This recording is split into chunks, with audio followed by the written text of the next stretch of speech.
আসসালামু আলাইকুম প্রিয় এসএসসি ব্যাচ, আশা করি তোমরা ভালো আছো এবং সুস্থ আছো। বিশেষ করে এসএসসি 27 ব্যাচ, তোমরা কিছুদিন আগে প্রি টেস্ট পরীক্ষাটা দিলে। তোমাদের প্রি টেস্টের জন্য উপযোগী একটা ক্লাস আমি তোমাদেরকে সাজেস্ট করছিলাম, তোমাদের কি মনে আছে? তোমরা একটু খেয়াল করো তো। তোমরা হয়তোবা অনেকেই আমার এই ক্লাসটা করছিলা, যেখানে আমি বাংলা দ্বিতীয় পত্রে 30টা এমসিকিউ কমন পেতে কি কি করা লাগে এবং রিটেনে কমন আনতে বা ঠিক মতো লিখতে যা যা করা লাগে সেটার একটা দিক নির্দেশনা দিছিলাম। তোমরা যদি একটু খেয়াল করো এই ক্লাসটাতে বা এটার যদি আমি একটু কমেন্ট সেকশন দেখাই তোমাদেরকে, মাশাআল্লাহ তোমরা খুবই অ্যাপ্রিসিয়েট করছো ক্লাসটা। যেমন দেখো যে ধন্যবাদ জানাইছো, কেউ কেউ বলছে 30-এ 30টা হয়েছে, কেউ কেউ বলছে সবগুলো থেকে একটা করে কমন পড়ছে, আবার দেখো 30-এ 30টা কমন পড়ছে। আসলে এই কমন আনানোর মধ্যে কোনো বাহাদুরি নেই, কিন্তু যদি কমন না আসে পরীক্ষায় তবে তোমরা কি করবা? আসলে তখন তো ধরা খেয়ে যাবা। তো তোমাদেরকে আমি বলি টেস্ট উপযোগী কয়েকটা ক্লাস আমি তোমাদেরকে সাজেস্ট করতে চাই, এবং আজকে থেকে তোমাদের টেস্ট পরীক্ষা এবং পরবর্তী এসএসসি পর্যন্ত আমি কিছু ক্লাস তোমাদেরকে সাজেস্ট করতেছি। কি কি ক্লাস সেটা যদি একটু খেয়াল করো, সেই ক্লাসগুলোর ভিতরে আজ রাতে এই ফুলের বিবাহ যে চ্যাপ্টারটা আছে, এই চ্যাপ্টারে তোমরা একটা ক্লাস পাবা, যেখানে এক ক্লাসে পুরা গদ্য পদ্যটা খুব সুন্দর মতো আমি তোমাদেরকে পড়াইছি। তো পর্যায়ক্রমে আমি বাকি গদ্য, বাকি পদ্য, ইভেন বিজিএস এর ক্লাসগুলোও কিন্তু আপলোড দিতে থাকবো, যাতে তোমাদের টেস্ট পরীক্ষা কিংবা পরবর্তী এসএসসি পরীক্ষা অথবা এসএসসি 28 ব্যাচ যারা এখন ক্লাস 9-এ আসো তাদের জন্যও কিন্তু একদম বলতে পারো যে বিনামূল্যে খুব শক্ত একটা প্রিপারেশন হয়ে যাবে। তো আমি তোমাদের একটা প্লেলিস্ট সাজেস্ট করে যাচ্ছি, এই প্লেলিস্টটা তোমরা একটু সেভ দিয়ে রাখবা, কারণ এই প্লেলিস্টেই পরবর্তীতে ক্লাসগুলো অ্যাড হতে থাকবে। তোমরা একটু দেখো, এইটা আমার ইউটিউব চ্যানেল, তোমরা আমাকে খুবই অ্যাপ্রিসিয়েট করছো এবং আমার চ্যানেলটাতে খুব দ্রুত প্রায় 6000-এর কাছাকাছি সাবস্ক্রাইবারে নিয়ে গেছো। তোমরা দেখবা আমার চ্যানেলে গেলেই কিছু প্লেলিস্ট আছে এই জায়গায়। হ্যাঁ, এই ক্লাসটা একটু কাটার চেষ্টা করি, এটা এই যে কেটে দিলাম। দেখো এখানে তোমাদের বিশেষ করে ক্লাস 9-10 যারা আছো, এই যে এসএসসি বাংলা দ্বিতীয় পত্রের প্লেলিস্টে একটাই ক্লাস আছে। বিশ্বাস করে এই একটা ক্লাস দিয়ে তুমি তোমার এসএসসি লাইফটা পার করে দিতে পারবা। ওভাবেই ক্লাসটা বানানো, কারণ প্রত্যেকটা এমসিকিউতে পুরো চ্যাপ্টার আমি কভার করার চেষ্টা করছি। কিন্তু ফার্স্ট পেপারে কি করবা? ফার্স্ট পেপারে তো আসলে শর্টকাট হয় না, পুরাটা পড়তে হবে তোমার ঠিক মতো। তো দেখো এইখানে তোমাদের জন্য এই যে বাংলা প্রথম পত্রের একটা প্লেলিস্ট আছে, যেখানে প্রায় 7টা মতো ভিডিও আছে। ভিডিওগুলা কি এই জায়গায় 1 মিনিট ক্লিক তো করলাম, ধরো এই যে এখানে আসবে 1টা মিনিট। দেখো এখানে প্রায় 7টা ভিডিও আছে। যেমন দেখো বহিপীরের পূর্ণাঙ্গ একটা ওয়ান শট ক্লাস আছে, তারপর মানুষ মোহাম্মদ সাল্লাল্লাহু আলাইহি ওয়াসাল্লাম, এগুলো আগেই আপলোড দেওয়া, সো এগুলো তো আর নতুন করে করার কোনো দরকার নাই। 1971, আমার দেশ, যাবো আমি তোমার দেশে, উমর ফারুক। তো আজকে আমরা ফুলের বিবাহটা দিচ্ছি। এরকম করে তোমাদের 30টা গদ্য এবং পদ্যের পুরো একটা কমপ্লিট সলিউশন তোমরা এই প্লেলিস্টে পেয়ে যাবা। তো যারা যারা আমাকে পছন্দ করো এবং আমার ক্লাসের জন্য অপেক্ষা করো, তোমরা তোমাদের বন্ধু বান্ধবদেরকে একটু বলতে পারো যে আমরা প্রতি সপ্তাহে অ্যাটলিস্ট 3টা করে গদ্য পদ্যের ক্লাস পাবলিক করবো, এবং সেই ক্লাসগুলা তোমাদের পরবর্তী পরীক্ষাগুলোতে খুব উপকারী হবে ইনশাল্লাহ। তো ভালো থাকো, সুস্থ থাকো। ক্লাস ভালো লাগলে অবশ্যই কমেন্টে আমাদেরকে জানাবা, এবং কি কি আগে লাগবে সেগুলোও জানাবা। আসসালামু আলাইকুম। আসসালামু আলাইকুম প্রিয় শিক্ষার্থীবৃন্দ, আশা করি তোমরা সবাই ভালো আছো এবং সুস্থ আছো। আজকে আমরা যে আলোচনাটা করব সেটা হচ্ছে ফুলের বিবাহ নামক একটা প্রবন্ধ নিয়ে, যে প্রবন্ধটা লিখছেন হচ্ছে বঙ্কিমচন্দ্র চট্টোপাধ্যায়।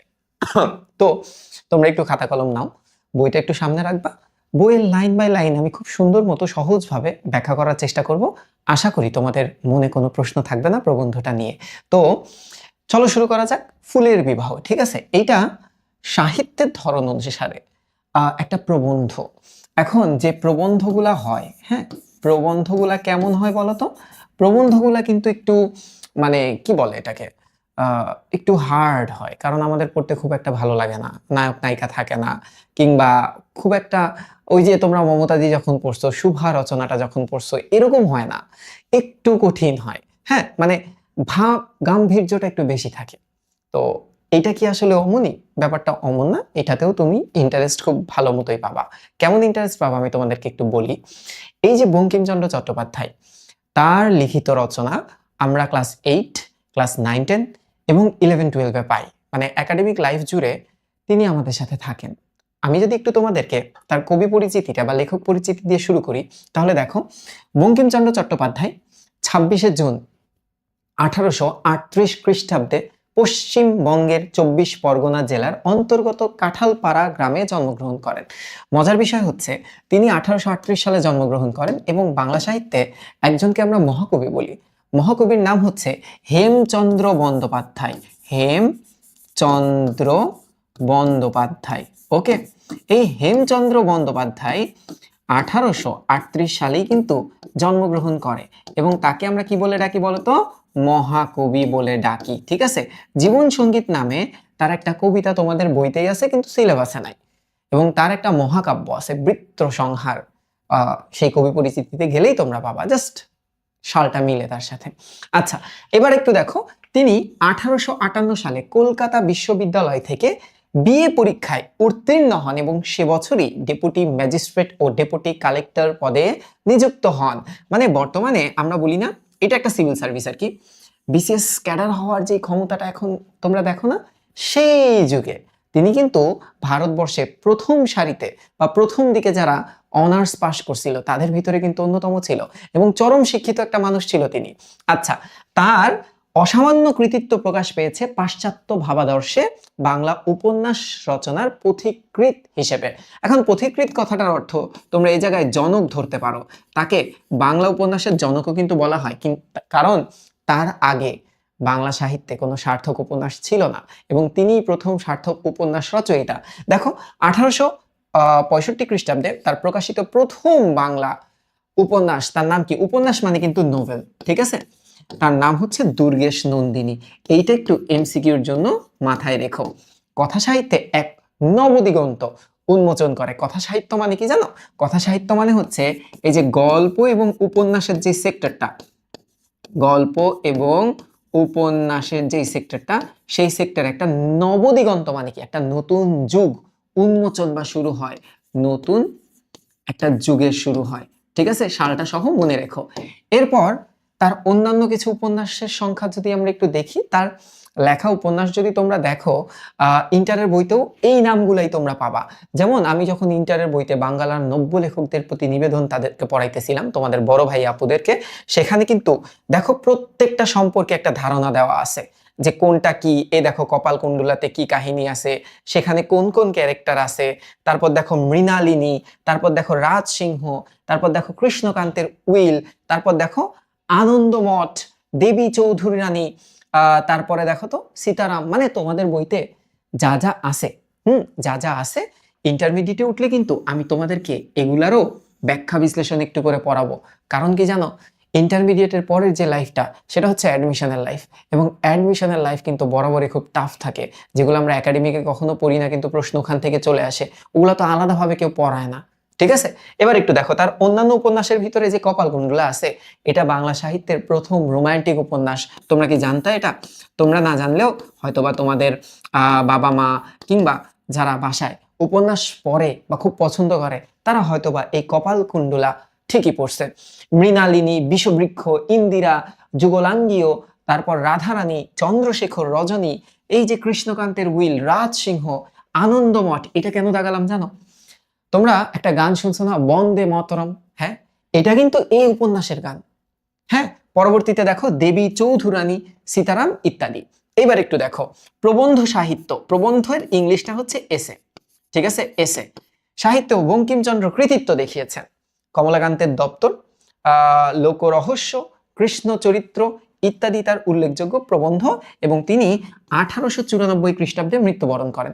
মজার বিষয়টা কি জানো, এই 1894 খ্রিস্টাব্দে আরো একজন বিখ্যাত ঔপন্যাসিক জন্মগ্রহণ করেন এবং তার রচনা তোমরা পড়তেছো এসএসসি লেভেলে, মনে আছে? পথের পাঁচালীর একটা ছোট্ট অংশ আছে, আমাটির ভেপু। কে লিখছে বলো তো?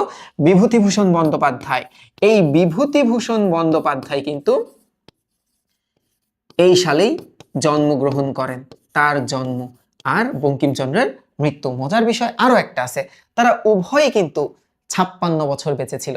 তার মানে বিভূতিভূষণ বন্দ্যোপাধ্যায় মৃত্যুবরণ করে কবে জানো? 1950 সালে। এখন যাকে এই বঙ্কিমচন্দ্র চট্টোপাধ্যায়কে আমরা একটা উপাধি দিছি, সেই উপাধিটা হচ্ছে সাহিত্য সম্রাট। তাকে কিন্তু সাহিত্য সম্রাট বলে ডাকা হয়, ঠিক আছে? যেমন কাজী নজরুল ইসলামকে আমরা বিদ্রোহী কবি বলি, তাকে আমরা সাহিত্য সম্রাট বলি। তার একটা ছদ্মনাম ছিল এবং ছদ্মনামটা হচ্ছে এই কমলাকান্ত। কমলাকান্ত। কমলাকান্ত। এই কমলাকান্ত নামে তিনি একটা সিরিজ বের করছিল। হ্যাঁ, যেমন ইন্টারে আমি ওদেরকে একটু বুঝাচ্ছিলাম, দেখো এই কমলাকান্ত সিরিজটা সম্পর্কে যদি তোমাদেরকে একটু বলি, তোমরা খুব সুন্দর মতো বুঝতে পারবা। দেখো, এই কমলাকান্ত বঙ্কিমচন্দ্র রচিত একটি ব্যক্তিধর্মী প্রবন্ধ সংকলন। ঠিক আছে, এটা মজার কি আছে দেখো, মজার ব্যাপারটা হচ্ছে এটার 3টা অংশ আছে। 3টা অংশের ভিতরে এই দেখো কমলাকান্তের দপ্তর একটা, হ্যাঁ, এইটা একটা প্রবন্ধের বই। এই বইটাকে যদি তোমরা কেনো তবে তোমরা 14টা প্রবন্ধ পাবা, এটার ভিতরে 14টা এসে পাবা। এবার একটু দেখো কমলাকান্তের পত্র, এটার ভিতরে তোমরা 5টা প্রবন্ধ পাবা, এবং কমলাকান্তের জবানবন্দি এটার ভিতরে তোমরা একটাই পাবা। ঠিক আছে, এই 3টি অংশ একত্রে কমলাকান্ত নামক গ্রন্থটি প্রকাশিত হয়। মানে এই 3টা মিলেই তার কমলাকান্ত সিরিজটা, এবং তার ছদ্মনাম হচ্ছে কমলাকান্ত। তিনি এই ছদ্মনাম বা স্টেজ নেমে অনেক রচনা তিনি লিখছেন। ঠিক আছে, এবার একটু দেখো, অনেক রচনা বলতে এখানেই 20টা আছে প্রায়। এবার আসো, বঙ্কিমচন্দ্র চট্টোপাধ্যায় আসলে ছোটখাটো কেউ না, বাংলা সাহিত্যে খুব গুরুত্বপূর্ণ একটা ভূমিকা তিনি পালন করে। এবার একটু দেখো, আমরা এখন পড়তেছি ফুলের বিবাহ। তো ফুলের বিবাহ, এটা নামকরণের উদ্দেশ্যটা কি, বা এটার নাম ফুলের বিবাহটা কেন হলো? এটা কি কোনো বাস্তবিক ঘটনা? অবশ্যই তো বাস্তবে ফুলের কোনোদিন বিয়ে হয় না, হয় না। তো এই রচনাটা পড়লে আসলে আমরা কি শিখতে পাবো? 2টা জিনিস আমরা শিখবো। কি কি দেখো তো, এই যে এক, ফুলের ধারণা পাবা। এই যে আমরা মল্লিকা ফুল কখন ফোটে, হ্যাঁ, আরো কিছু ফুল আছে, যেমন হচ্ছে স্থলপদ্মের কথা বলা আছে, বাগানের রাজা বলা হয়েছে তাকে, তারপরে গোলাপের কথা বলা হয়েছে, তারপরে আরো অনেক গন্ধরাজ ফুলের কথা বলা হয়েছে। তো এই ফুল সম্পর্কে তোমরা একটা ধারণা পাবা, কোন ফুল কখন ফোটে, কোন ফুলের কি রং, প্রত্যেকটা জিনিস সম্পর্কে একটা ভালো বা একটা শক্ত ধারণা তোমরা পাবা এই রচনাটার মাধ্যমে। দ্বিতীয়ত, বাঙালির বিবাহ আয়োজন সম্পর্কে তুমি আরো শক্ত একটা ধারণা পাবা, যে বাঙালির বিয়ে হওয়ার সময় কত কিছু মেইনটেইন করতে হয়। ঠিক আছে, তো চলো রচনাটা শুরু করি। খুব মজার একটা রচনা। মূলত এসে জিনিসগুলা বা প্রবন্ধ জিনিসগুলা একটু ভাব গাম্ভীর্যে ভরপুর থাকে, কারণ এসে যদি আমরা সংজ্ঞা দেখি, এসে is a piece of writing, যে প্রবন্ধ একটা লেখার অংশ দ্যাট গিভস আস, যেটা আমাদেরকে দেয় অথর্স ওন আর্গুমেন্ট, লেখকের নিজের যুক্তিতর্ক বা যুক্তি তুলে ধরা হয় এসের মাধ্যমে। এই কারণে শুভা পড়ার টাইমে যে মজাটা তোমরা পাইছো, মমতাদি পড়ার টাইমে যে মজাটা পাইছো, মাটির ভেপু, অভাগীর স্বর্গ, এগুলো পড়ার সময় যতটা মজা লাগে, এই প্রবন্ধ পড়ার সময় কিন্তু অতটা মজা লাগে না। কিন্তু এটা পড়ার টাইমে তোমাদের লাগবে। ঠিক আছে, আমি ওভাবেই তোমাদেরকে পড়াবো। তো দেখো, আমি যদি শুরু করি, কি বলতেছে ভালো মতো একটু লক্ষ্য করো। হ্যাঁ, বৈশাখ মাসের বিবাহের মাস। ওকে, এখানে একটা এমসিকিউর জন্য ইনফরমেশন আমরা শুরুতেই পেয়ে গেছি। আমরা নর্মালি এখন দেখি যারা শহরে থাকে, ডিসেম্বর শীতের টাইমে খুব বিয়ে হয়, তাই না? এই কটকটা গরমে বৈশাখে কি বিয়ে করতে কাউকে দেখো? এখন দেখা যায় না। কিন্তু আগে যেটা দেখা যেত, যে বৈশাখ মাসটা বিবাহের মাস। আমি আমি বলতে কে? আমি বলতে মনে রাখবা কমলাকান্ত। কমলাকান্ত লেখক এই জায়গায় নিজের নাম কমলাকান্ত হিসেবেই দেখাইছে, কারণ এটা কমলাকান্ত সিরিজেরই একটা প্রবন্ধ। আচ্ছা, আমি বা লেখক কমলাকান্ত পহেলা বৈশাখে নসিবাবুর এই ক্যারেক্টারটা একটু মনে রেখো, এটা একটা চরিত্র। ঠিক আছে, এটা একটা চরিত্র। ফুল বাগানে বসিয়া একটি বিবাহ দেখিলাম, এটা গল্প না। এটা কি? এটা হচ্ছে একটা কল্পনা। আচ্ছা, ভালো কথা। ভবিষ্যৎ বর কন্যাদিগের, মানে বর কন্যাদের জন্য শিক্ষার্থ লিখিয়া রাখতেছি। শিক্ষার্থ মানে কি? যে শিক্ষা দেবার জন্য, শিক্ষা দেবার জন্য। এখন শিক্ষা দেবা কিন্তু এটা নেগেটিভ অর্থে না, যে আমি ওরা শিক্ষা দিব একটা বেয়াদব ছেলে, ব্যাপারটা এরকম না। শিক্ষা দেওয়া মানে হচ্ছে অবগত করার জন্য বা জানানোর জন্য। তাহলে প্রথম প্যারাটা ইজিলি বুঝে গেছি। এবার দেখো, আমাদের এই রচনার যে মুখ্য চরিত্র, সেই মুখ্য চরিত্রটা হচ্ছে এই মল্লিকা ফুল। হ্যাঁ, এই মল্লিকা ফুলটাকে আমরা এখানে লিড চরিত্র বা ক্যারেক্টার হিসেবে ধরবো। দেখো, মল্লিকা ফুলের বিবাহ, আয় হায় রে কি মজা! মল্লিকা ফুলেরও বিবাহ হয়, আর তোমাদের একটা স্যার আছে, কি বলবো। এ দেখো, বৈকাল শৈশব অবসান প্রায়। বৈকাল শৈশব অবসান প্রায় মানে বোঝা গেছে যে কিশোর বয়সটা, কোন বয়সটা? ছোটবেলা বা কিশোর বয়স। বয়স এটা কি? অবসান প্রায়। অবসান মানে শেষ, আর প্রায় মানে তো প্রায়, মানে প্রায় শেষ। ওকে, প্রায় শেষ। ওকে, দেখো, কলিকা কন্যা। কলিকা কথাটার অর্থ তো ফুলের কলি। হ্যাঁ, ফুলের কলি বা মল্লিকা ফুলের কলি, এখনো ফুল হয়নি কিন্তু, সে বিবাহযোগ্য হইয়া আসিল। আয় হায় রে, কেমন কথা! কন্যার পিতা বড়লোক নহে, তুমি বলতে পারো যে এটা একটা মধ্যবিত্ত, আমার মতো, আমি তো আসলে নিম্নবিত্ত। এখন দেখো, মধ্যবিত্ত, ক্ষুদ্র বৃক্ষ, তাহাতে আবার অনেকগুলা কন্যা ভারগ্রস্ত। অনেকগুলা কন্যা ভারগ্রস্ত কথাটার অর্থ কি জানো? তোমরা কিন্তু এই জায়গায় শুভা রচনা পড়ার টাইমেও পড়ছিলা যে কন্যা ভারগ্রস্ত, এটার মানে হচ্ছে অনেকগুলা কন্যা আছে বিবাহের যোগ্য। হ্যাঁ, আমি পাশে একটু লিখে দিই যে বিবাহযোগ্য, বিবাহযোগ্য কন্যা থাকায়। ওকে, সিম্পল। সম্বন্ধের অনেক কথা হইতেছিল। সম্বন্ধ মানেই মনে রাখতে হবে বিয়ে। ওকে, বিয়ের অনেক কথা হইতেছিল, কিন্তু কোনোটা স্থির হয় নাই। স্থির হয় নাই মানে কি জানো? যে ঠিক করতে পারে নাই, ঠিক হয়নি। কেন ঠিক হয়নি বলতে পারো কেউ? হ্যাঁ, কারণ এই যে থাকে না, মধ্যবিত্ত পরিবারের ছেলে হয়, অনেক বড় লোক হয়, বা অনেক যৌতুক দাবি করে, বা আসলে ফ্যামিলি স্টেটাস মিলতেছে না, এই কারণে স্থির করতে পারতেছে না আসলে। দেখো, উদ্যানের রাজা, তো তোমরা সবাই জানো উদ্যান মানে হচ্ছে বাগান। বাগানের রাজা স্থলপদ্ম, তার মানে এখানে আরেকটা ফুল। দেখো, দুইটা ফুলের নাম পেলাম এখন পর্যন্ত আমরা, এক হচ্ছে মল্লিকা ফুল, আরেকটা হচ্ছে স্থলপদ্ম। তাহলে স্থলপদ্মকে কি হিসেবে ধরছে? রাজা। নির্দোষ পাত্র বটে, যে কোনো দোষ নাই তার, কিন্তু বড় উঁচু, ঘর বড় উঁচু, মানে কি জানো? মানে হচ্ছে অনেক ধনী। হ্যাঁ, তারা অনেক ধনী লোক। এমন ধনী লোকের সাথে কি বিবাহ দেওয়াটা ঠিক হবে? সে তো একটা ছোট গরিব মানুষ। এবার কি বলতেছে? স্থলপদ্ম অত দূর নামিল না, তাই কথাটা আগালো না। সোজা বাংলা, কথাটা আগালো না। এই যে লিখে দেই, অনেকে বিরক্ত হও, সময় নষ্ট হয়, সময় নষ্ট হয় না, এটাই সব থেকে ভালো পদ্ধতি, লিখে লিখে পড়া। জবা এই বিবাহ অসম্মত ছিল না। অসম্মত মানে কি জানো? যে সে মানা করেনি। জবা, এখানে আরেকটা ফুলের কথা পেলাম, দেখো। আচ্ছা, কিন্তু জবা বড় রাগী। কেন? তার কালারটা একটু লাল লাল না, তো রাগী, তাকে মনে হয় অনেক রাগী। আচ্ছা, তার মানে এই রচনায় রাগী কোন ফুল? জবা। কন্যাকর্তা, কন্যাকর্তা মানে কিন্তু পিতা, ঠিক আছে, এবং মল্লিকা ফুলের পিতা পিছাইলেন, যে রাজি হলো না। গন্ধরাজ পাত্র ভালো, কিন্তু বড় দেমাগ, যে ওর ইগো অনেক, আহারে, প্রায় তাহার বর পাওয়া যায় না। এই যে এই কারণেই পারফেক্ট ম্যাচ হচ্ছে না, বর পাওয়া যাইতেছে না। এইরূপ অবস্থায় সময় ভ্রমর রাজ ঘটক হইয়া মল্লিকা বৃক্ষ সদনে। বৃক্ষ সদন কথাটার অর্থ হচ্ছে বাড়ি, যে বৃক্ষের বাড়ি বা আলয় বা ঘরে, হ্যাঁ, ঘরে উপস্থিত হইল। তো ঘটক, তো ঘটকটাকে এই রচনায় এই ভ্রমরকে বলা হয়েছে ঘটক। তার মানে এই যে আরেকটা চরিত্র, মনে রেখো, এটা কিন্তু খুব মজার চরিত্র। ঘটক তো থাকে বিবাহের অনুষ্ঠানে। ওকে, তিনি আসিয়া বলিলেন, গুণ গুণ গুণ, তোমার ঘরে কি কোনো মেয়ে আছে? তো নর্মালি আগে তোমার হচ্ছে বা গ্রামে একটা ঘটকের ভূমিকা অনেক বেশি থাকে।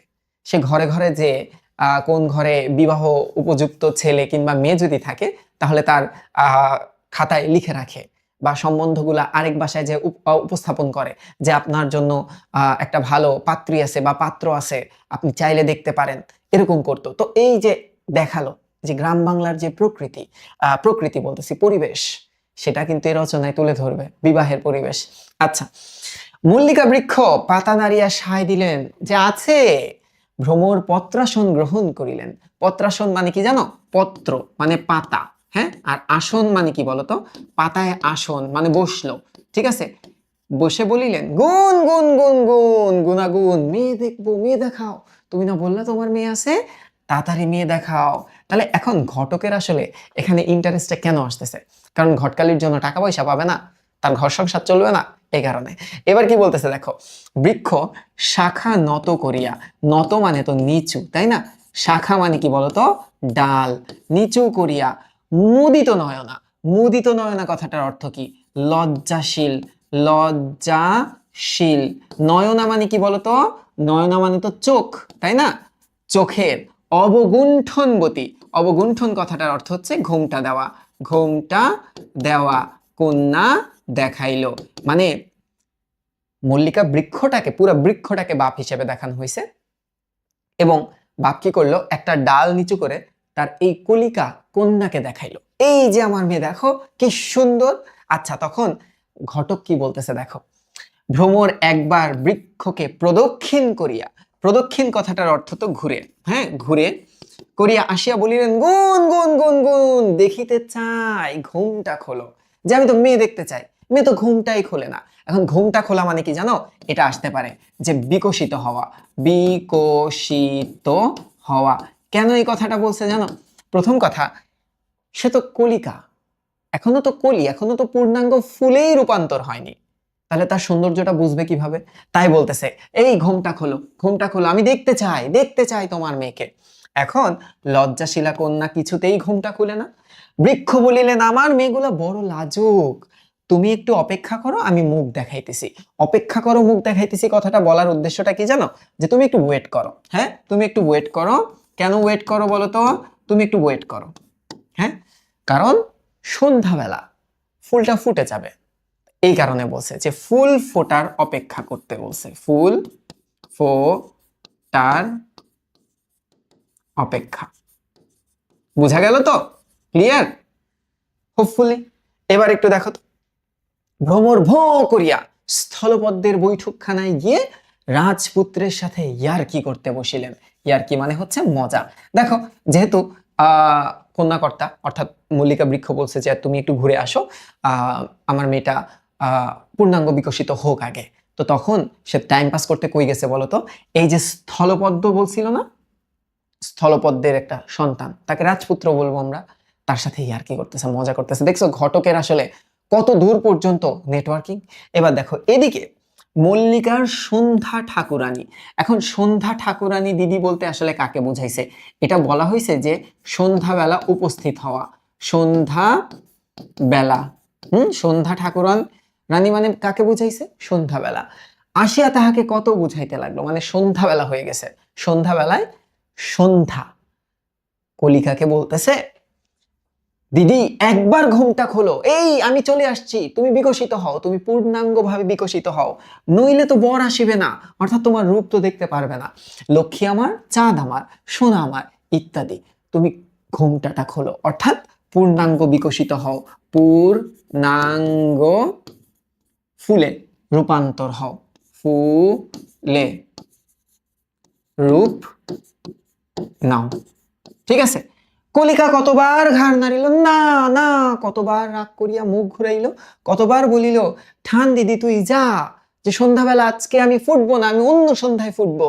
কিন্তু শেষে সন্ধ্যার স্নিগ্ধ স্বভাবে মুগ্ধ হইয়া মুখ খুলিল। স্নিগ্ধ স্বভাবে মুগ্ধ হইয়া মানে কি জানো? এখানে আসলে একটা ব্যক্তিত্বের বহিঃপ্রকাশ ঘটছে, একটা ব্যক্তিত্বের বহিঃপ্রকাশ ঘটছে। কিসের ব্যক্তিত্ব এই জায়গায় ভাই বুঝলাম না তো। দেখবা অনেক সময় আমরা এমন কিছু মানুষের আশেপাশে থাকতে পছন্দ করি, যে মানুষেরা আমাদের আশেপাশে থাকলে আমাদের ব্যক্তিত্বটা পূর্ণাঙ্গভাবে বিকশিত হয়, অর্থাৎ নিজেকে আমরা খুব সুন্দরভাবে অন্যের সামনে উপস্থাপন করতে পারি। অনেক সময় তোমরা খেয়াল করে দেখবা, তুমি এমন একটা জায়গায় গেছো যে জায়গায় যে তুমি ভাইব মিলাইতে পারতেছো না, সে জায়গায় কিন্তু তুমি গুমট মেরেই বসে থাকবা, সে জায়গায় কিন্তু তুমি পূর্ণাঙ্গভাবে তোমার আসলে কোনো ট্যালেন্টও তুমি শোকেস করতে পারবা না। তাই এই জায়গায় আমি বলবো কি, যে একটা ব্যক্তিত্বের বহিঃপ্রকাশ আমরা সন্ধ্যার ভিতর থেকে দেখতে পাই, যে সন্ধ্যা যখন আসলো ফুলটা কিন্তু তখন তার পূর্ণাঙ্গ রূপে প্রকাশিত হলো। যদিও এটা একটা প্রতীকী অর্থ, কিন্তু এটার কিন্তু একটা ব্যাপক অর্থ আছে। এবার কি বলতেছে দেখো, তখন ঘটক মহাশয় ভো করিয়া, ভো করিয়া মানে লেখো দ্রুত, রাজবাড়ি হইতে নামিয়া আসিয়া ঘটকালিতে মন দিলেন কন্যার পরিমলে। পরিমল মানে কি বলতো? ফ্রেগনেন্স বা সুগন্ধিতে, সুগন্ধ। ঠিক আছে? সুগন্ধতে মুগ্ধ হইয়া বলিলেন, গুণ গুণ গুণ গুণ গুণাগুণ। কন্যা গুণবতী বটে, আহারে কন্যার তো অনেক গুণ আছে, মানে ফুলটা কিন্তু বিকশিত হইছে কেবল। ঘরে মধুগত। এবার এই মধুগত দ্বারা কি বুঝাইছে জানো? তুমি যৌতুক কত দিবা এই মেয়েটার পিছে? হ্যাঁ, এই যৌতুক প্রথা, দেখো ওই সময় যৌতুক প্রথাটা কিন্তু খুব প্রচলিত ছিল। এবং আমরা যদি সাহিত্যের কথা দেখি, যে অপরিচিতা নামক প্রথম একটা গল্প ছিল, যে গল্পে রবীন্দ্রনাথ ঠাকুর দেখাইছিল যে নারী এবং পুরুষের সম্মিলিত একটা প্রতিরোধ যৌতুকের বিরুদ্ধে। তোমরা ইন্টারমিডিয়েটে উঠলে অপরিচিতাটা পড়বা, ঠিক আছে? যেখানে শম্ভুনাথ সেন এবং কন্যা কল্যাণী খুব সুন্দর মতো প্রতিরোধটা গড়ছিল। বাট তার আগে, যেহেতু এই রচনাটা ধরো 1860-70-এর দিকে লেখা, তখন কিন্তু এটার বিরুদ্ধে কেউ কথা বলতো না ঠিকঠাক মতো। তো এই যে এই কারণেই বলছে খুব ইজিলি যে ঘরে কি মধু আছে, কত দিবা তুমি মধু, কি দিবা? কন্যাকর্তা বৃক্ষ বলিলেন ফর্দ দিবেন, মানে তালিকা দান। ফর্দ মানে কি? তালিকা বা লিস্ট, তালিকা দিবেন। কড়াই গন্ডায় বুঝিয়া দিব, যে একদম মেপে মেপে বুঝাই দিব। কড়াই গন্ডার মানে কি বলতো? একদম মেপে মেপে, মানে পারফেক্টলি আমি তোমাদেরকে বুঝাই দিব যা তুমি চাও। ভ্রমর বলিলেন গুণ গুণ গুণ, আপনার তো অনেক গুণ, তাহলে আমি যে ঘটকালিটা করতেছি আমাকে কি টাকা পয়সা দিবেন না? হ্যাঁ, আমাকে কিছু দিবেন না? দেখো, আমাকে কিছু দিবেন না, তার মানে তারও তো টাকা, বা তার তো ঘর সংসার চালাইতে হবে, তারও তো টাকা লাগবে। এবার দেখো, কন্যাকর্তা শাখা নাড়িয়া সায় দিল, হ্যাঁ তাও দিব। ভ্রমর বলি ঘটকালের কিছুটা আগাম বা অগ্রিম টাকা চাইতেছে। দেখো, অ্যাডভান্স টাকা চাইতেছে। অগ্রিম দিলে হয় না, নগদ দান তো বড় গুণ গুণ গুণ গুণ, যে এটা তো অনেক ভালো একটা খবর হবে। তো বিয়েরই ঠিক হয় নাই, এখন আগে আগে টাকা দেওয়া কি ঠিক তোমাদের মতে? তোমরা বলো তো। আচ্ছা, ক্ষুদ্র বৃক্ষটি তখন বিরক্ত হইল, বিরক্ত মানে একটু রাগ করলো, ঠিক আছে। সকল শাখা নাড়িয়া বলিল আগে বরের কথা বলো, বরটা কে হবে, আমার মেয়েকে বিয়েটা করবে কে? ভ্রমর বলতেছে বর অতি সুপাত্র। তোমরা আবার আমার নামটা বসাই দিও না, বর আছে একজন, ঠিক আছে, আমি জানি আমি সুপাত্র, তার অনেক গুণ। আরে তাহলে কে হবে এই বরটা? দেখো, এই সকল কথোপকথন মনুষ্যে শুনিতে পায় না। মনুষ্য মানে মানুষ। আয় হায় রে, এই যে বললাম না একটা কাল্পনিক, হ্যাঁ, আমি কেবল দিব্য কর্ণ। দিব্য কর্ণ মানে কি জানো? ঐশ্বরিক, লেখো ঐশ্বরিক শ্রবণ শক্তি। শ্রবণ শক্তি মানে কি? ঐশ্বরিক শ্রবণ শক্তি আবার কি জিনিস? মানে ঈশ্বরের থেকে কোনো একটা আশীর্বাদ পেয়ে সে এখন গাছপালার কথাও শুনতে পারতেছে। এটা কল্পনা একটা।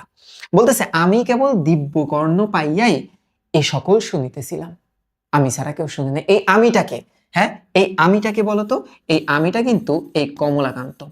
কমলাকান্ত তার বিড়াল নামক প্রবন্ধেও সে বিড়ালের সাথে কথোপকথনে চলে যায়। হ্যাঁ, সে আফিম খায়া একদম টাল হইয়া, বিড়াল তার দুধ যখন খেয়ে ফেললো, তার জন্য রেখে দাও, তখন সে মাথা মুথা পাগল হইয়া এই বিড়ালের সাথে এই তীব্র কর্ণ পাইয়া কথা বলা শুরু করে দিছিল। তো তোমরা আবার মনে করো না সেই লোকটা আসলে খালি কল্পনার জগতেই থাকে, তার লেখালেখি কিন্তু অনেক পাওয়ারফুল। এবার একটু দেখো, আমি শুনিতে লাগিলাম কুলাচার্য মহাশয় পাখা ঝাড়িয়া, সরি হ্যাঁ, আমি শুনিতে লাগিলাম কুলাচার্য। কুলাচার্য মহাশয় বলতে কি? এই ঘটক, হ্যাঁ এই ঘটক পাখা ঝাড়িয়া ছয় পা ছড়াইয়া গোলাপের মহিমা কীর্তন করিতেছিলেন। গোলাপ, অ্যাকচুয়ালি গোলাপ, এই যে বরটা কি হচ্ছে তাহলে? এই যে গোলাপ ফুলটাই হচ্ছে বর আমাদের, ঠিক আছে। মহিমা কীর্তন মানে কি বলতো? কীর্তন মানে তো প্রশংসা সূচক গান, আর মহিমা মানে তো দয়া মায়া, মানে এই গোলাপের প্রশংসা করা শুরু করলো, ঠিক আছে। গোলাপের কি করা শুরু করলো? প্রশংসা, সরি লেখো আমার সাথে, প্রশংসা সূচক গান গাওয়া শুরু করলো, ঠিক আছে। যে বর এত ভালো, হ্যান ত্যান বলিতেছিলেন, যে গোলাপ বংশে বড় কুলীন, মানে উচ্চ বংশীয়। কি কুলীন কথাটার অর্থ কি বলতো? উচ্চ বংশীয়, মানে পদ পদবী খুবই ভালো। কেননা ইহারা ফুলে মেল, যারা অনেক ফুলে। যদি বলো সকল ফুলই ফুলে, তথাপি গোলাপের গৌরব অধিক, কেননা ইহারা সাক্ষাৎ বাঞ্ছামালির সন্তান। বাঞ্ছামালি কথাটার অর্থ হচ্ছে যে মালি, যে মালি, নিজের হাতে, নিজের হাতে ফুল গাছ পরিচর্যা করে, বুঝা গেছে? বা ফুল গাছ লাগায়। ওকে, এবার একটু দেখো, ওকে, তাহারা তাহার সহস্ত রোপিত, মানে স মানে তো নিজ, স মানে কি নিজ, হস্ত মানে তো হাত, হাতে রোপণ করা, ঠিক আছে, রোপণ করা আর কি। যদি বলো এই ফুলে কাঁটা আছে, তবে কোন কুলে বা ফুলে কাঁটা থাকে না? আচ্ছা, কাঁটা এখানে কিন্তু দোষ অর্থে ব্যবহার করছে। দোষ অর্থে মানে দেখো, ছেলে ভালো, বংশ ভালো, কিন্তু কাঁটা আছে, কোন জায়গায় কাঁটা থাকে না বা কোন বংশে দোষ থাকে না, এটা তো স্বাভাবিক ঘটনা। তো রাজি হয়ে যাও, ছেলে ভালো, বুঝতে পারছো? এবং যেই মালি এই ফুল গাছটা লাগাইছে সে নিজেই পরিচর্যা করে বড় করছে, তার মানে খুব দেখভাল করে এই ছেলেটা খুবই পরিচর্যার মাধ্যমে বড় হইছে, রাজি হয়ে যাও। ঠিক আছে, এবার একটু দেখো। যা হোক ঘটকরাজ কোন রূপে সম্বন্ধ স্থির করিয়া বউ করিয়া উড়িয়া গেল। আচ্ছা, তার মানে বিবাহ এখন কি হয়েছে বলতো? বিবাহটা এখন পাকা হয়ে গেছে, মানে ফিক্সড হলো। ওকে, এবার একটু দেখো। বউ করিয়া আবার দ্রুত উড়িয়া গেল গোলাপ বাবুর বাড়িতে খবর দিতে। গোলাপ তখন বাতাসের সাথে নাচিয়া নাচিয়া, হাসিয়া হাসিয়া, লাফাইয়া লাফাইয়া খেলা করিতেছিল। হ্যাঁ, ধরো আমার বিয়ে ঠিক হয়েছে, আমি কি করব? আমি তো নাচবো, আমি তো গাবো, আহারে কি খুশি আমি, এরকম গোলাপের একটা ফিলিং হয়েছে। ঠিক আছে, আচ্ছা, বিবাহের নাম শুনিয়া আহ্লাদিত হইয়া কন্যার বয়স জিজ্ঞেস করলো। এটা তখনকার একটা স্বাভাবিক ঘটনা। হ্যাঁ, একটা স্বাভাবিক ঘটনা যে ওই সময় মেয়েদের বয়সটা আসলে খুব সিনসিয়ারলি দেখা হতো, তার বয়স কত। যেমন অপরিচিতা নামক যে গল্পটা আছে না, সেই গল্পে কল্যাণীর বয়স ছিল কত জানো? 15 বছর। তো মাত্র 15 বছর, তোমাদের তো বয়স 16-17 হয়ে গেছে অনেকের, তাই না? তোমাদের কি বিয়ে হয়েছে? তো যখন জিজ্ঞেস করা হলো, অনুপমের মামা বা নায়কের মামা যখন জিজ্ঞেস করলো মেয়ের বয়স কত, তখন যে ঘটক ছিল হরিশ, মানে অনুপমের বন্ধু, সে বললো 15 বছর। তখন তার মন খারাপ হয়ে গেছে মামা। এখন তোমরা বলবা আসলেই তো মন খারাপ হওয়ার কথা, এত ছোট একটা মেয়ের বিয়ে হবে। এই কারণে না, মেয়ের বয়স বেশি দেখে মন খারাপ হয়েছে। তাহলে তোমরা চিন্তা করো ওই সময় 15 বছর মানে কত বয়স। ঠিক আছে, তো রবীন্দ্রনাথ বিভিন্ন রচনায় বা তার কথা ভাষ্য মতে আমরা পাই যে 10 বছর বয়স মেয়েদের জন্য উপযুক্ত হয়ে যায় বিয়ে করার জন্য আর কি। তো এগুলো একটা স্বাভাবিক ঘটনা তখনকার। ঠিক আছে, এবার কি বলতেছে দেখো। ভ্রমর বলিল আজকাল ফুটবে, যে আজকালই ফুটে যাবে, মানে পূর্ণাঙ্গ রূপে প্রকাশ পাবে, পূর্ণাঙ্গ বিকাশ পাবে। ঠিক আছে, আজকালকের মধ্যেই, যে এটাই পারফেক্ট বয়স। হ্যাঁ, তোমরা আর বয়স নিয়ে কথা বইলো না, মেয়েটার বয়স হয়েছে একদম পারফেক্ট, এখনই বিয়ে শাদী করে ফেলা উচিত। বুঝতে পারলা? ক্লিয়ার এতটুকু? তার মানে দুই পরিবার সম্বন্ধ পাকাপাকি করে ফেলছে। এবার দেখো, গোধূলি লগ্ন উপস্থিত। আচ্ছা, গোধূলি লগ্ন মানে কি বলতো? ওই যে বিয়ের সময়টা একদম সন্ধ্যাবেলা। হ্যাঁ, ইভিনিং, ইভিনিং শেষ বেলা, ইভিনিং। এই বানান কি ঠিক আছে? বানান যদি ভুল হয় কমেন্টে জানিও। হ্যাঁ, আমি বাংলা পড়ে, আমার ইংলিশ বানান দিয়ে কি যায় আসে। গোলাপ মানে গোলাপ, দেখো এই যে আমাদের গোলাপ ফুল। হ্যাঁ, গোলাপ বিবাহ যাত্রার উদ্যোগ গ্রহণ করিতে লাগিলেন। উদ্যোগ গ্রহণ কথাটার অর্থ কি বলতো? মানে প্রস্তুতি, প্রস্তুতি নিতে লাগলেন। হ্যাঁ, প্রস্তুতি।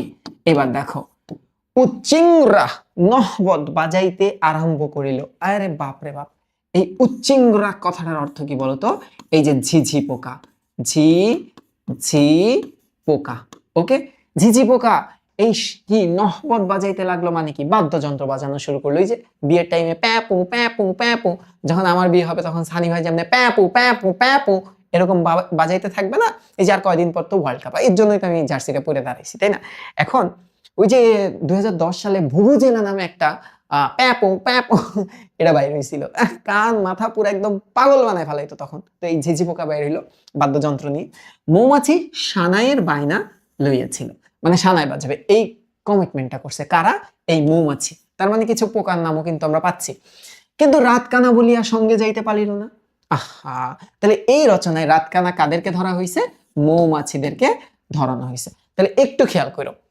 ঠিক আছে, যে দেখো অনেক সময় আমরা দেখি না বিবাহ আয়োজনে অনেকেই উপস্থিত হতে পারে না, এক একজনের এক এক প্রবলেম থাকে, তো আমরা দেখতেছি তাদেরও প্রবলেম আছে। আচ্ছা, খদ্দতেরা ঝাড় ধরিল। খদ্দত কথাটার অর্থ কি জানো? বলতো কার পশ্চাতে লাইট জ্বলে? বলতো জোনাকি। আহারে, তোমাদের তো জ্বলে না তাই না? জোনাকির জ্বলে, আমারও জ্বলে না। এই দেখো, এই জোনাকি পোকারা ঝাড়, ঝাড় বলতে তোমরা ধরতে পারো যে আলো ধরিল। ঠিক আছে, ওকে। আকাশে তারাবাজি হইতে লাগিল, মানে কি জানো? নক্ষত্র খচিত হলো আকাশটা। আমরা যদি বলি নক্ষত্র, নক্ষত্র খচিত, মানে আকাশটা খুব সুন্দর মতো সাজানো, একদম গোছানো, মনে হচ্ছে লাইটিং হচ্ছে। ঠিক আছে, হইতে লাগিল। কোকিল আগে আগে ফুকরাইতে লাগিল। আচ্ছা, কোকিল আগে আগে ফুকরাইতে লাগলো। অনেক বরযাত্রী চলিল, অনেকে। স্বয়ং রাজকুমার স্থলপদ্ম দিবা বসানে। দিবা মানে তো দিন, হ্যাঁ দিন, আর বসান মানে কি বলতো? দিন যোগ অবসান, মানে শেষ, দিনের শেষে মানে এই সন্ধ্যাবেলা অসুস্থকর বলিয়া আসিতে পারল না। আরে ওর হয়তো বা পেট খারাপ হয়েছে, উল্টাপাল্টা খাইছে না, অটো হয়ে গেছে।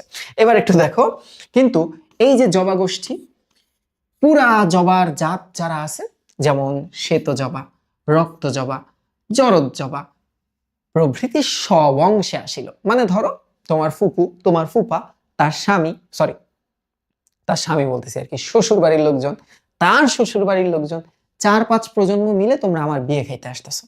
তো আসবে না? তোমরা সবাই মিলেই তো আসবা, স্বাভাবিক। এবার দেখো করবীদের এই দেখো আরো কিছু আমরা ফুলের নাম পাচ্ছি। এই দেখো করবীদের দল সেকেলে রাজা দিগের মতো উচ্চ ডালে চড়িয়া আসিয়া উপস্থিত হইল। মানে একটা ভাব নিয়ে, একটা হ্যাডম নিয়ে এসে, একটা অরা নিয়ে আসছে। আচ্ছা, এ দেখো আরেকটা ফুল। এই দেখো সেউতি কি করবে, দেখো তো। সেউতি নিতবর হইবে বলিয়া সাজিয়া আসিয়া দুলিতে লাগলো। এই নিতবর মানে কি বলতো? যে বরের সাথে থাকবে, যে বরের সাথে, সাথে থাকে। হ্যাঁ, দেখবা এমন হয় না, বিবাহের দিন বর তার শ্বশুর বাড়ি অর্থাৎ মেয়ের বাড়িতে থাকে যখন, তখন বরের থেকে বরের ফ্যামিলি থেকে কোনো একটা প্রতিনিধি, হয়তো বা বরের ভাই বা বোন ওই বাসায় যায়। আবার পরবর্তীতে যখন বউ ভাত হয়ে বউ যখন ঘরে আসে, তখন বউয়ের ফ্যামিলি থেকেও কেউ একজন না একজন আসে। ব্যাপারটা এরকম। তাহলে সেউতি ফুলের কথাটা একটু মনে রাখো। সাজিয়া আসিয়া দুলিতে লাগলো, গরদের জোর পড়িয়া চাপা। এই দেখো আরেকটা ফুল পেলাম আমরা। চাপা কিভাবে আসছে? এই যে গরদের জোর পড়িয়া আসিয়া দাঁড়াইলো। উগ্র, উগ্র গন্ধ মানে কি বলতো? এই তীব্র একটা স্মেল। হ্যাঁ, তীব্র গন্ধ ছুটিতে লাগলো। গন্ধরাজেরা বড় বাহার দিয়া দলে দলে আসিয়া গন্ধ বিলাইয়া দেশ মাতাইতে লাগিল। দেখছো কতগুলা ফুল পাইলাম আমরা। আচ্ছা, অশোক, এই যে আরেকটা, নেশায় লাল হইয়া আসিয়া উপস্থিত হইছে। মানে বিবাহের অনুষ্ঠানে থাকে না, একজনের দীক্ষা মনে হইতেছে আয় হায় রে, নেশামেশা কইরা আইছে, ওর না আসাটাই বেটার ছিল।